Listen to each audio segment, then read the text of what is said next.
వచ్చిన దగ్గర నుంచి ఆయన పరిపాలన విధానం మీకు ఎట్లా అనిపిస్తుంది? చాలా బాగుంది మేడం. అంటే ఏ విషయంలో బాగుందంటారు? అంటే పరిపాలన విషయంలో బాగుంది. టోటల్లీ స్టేట్ అంటే ఫైనాన్షియల్లీ కొంచెం వీక్ ఉంది. ఫైనాన్షియల్లీ వీక్ ఉంది కానీ కంప్లీట్ చేయలేకపోతుండే అతను. చెప్పిన వాగ్దానాలు అయితే మినిమం అయితే చేస్తానే ఉన్నాడు. అంటే చేస్తున్నాడు అని అంటే ఇంకొక విషయంలో చూసుకుంటే చాలా వరకు ఆ హైడ్రా ఆయనకి ఆపోజిట్ గా మారిపోయింది. ఇంకా ఇల్లు కూడా ఇందిరమ్మ ఇండ్లు అని చెప్పారు. మరి అవేమైనా పాసిబుల్ అయ్యే ఛాన్సెస్ ఉన్నాయంటారా? ఇది ఇప్పుడు హైడ్రా అంటే హైడ్రా మన మంచిగా కదా మేడం. ఫ్యూచర్‌లో పనికొస్తది కదా హైడ్రా. ఆ! ఇప్పుడు ఇందిరమ్మ ఇల్లు ఉన్నాయని లేని వాళ్ళకి ఇల్లు ఇస్తారు. న్యాయంగా చేసి ఎవరికైతే ఎలిజిబుల్ ఉందో వాళ్ళకి కరెక్ట్ ఇస్తారు. ఇస్తున్నాడు కూడా.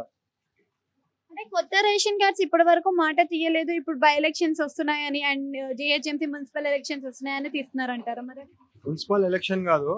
వీళ్ళు గవర్నమెంట్ రాగానే రేషన్ కార్డ్ ఇస్తామన్నారు. ఆ ప్రాసెస్ జరిగింది. దాంట్లో ఈ మొన్ననే ఇష్యూ అయినాయి కదా, లక్షలలో ఇష్యూ అయినాయి. 10 ఇయర్స్ గవర్నమెంట్‌లో ఉన్నారు. వాళ్ళు ఏమి ఇష్యూ చేయలేదు.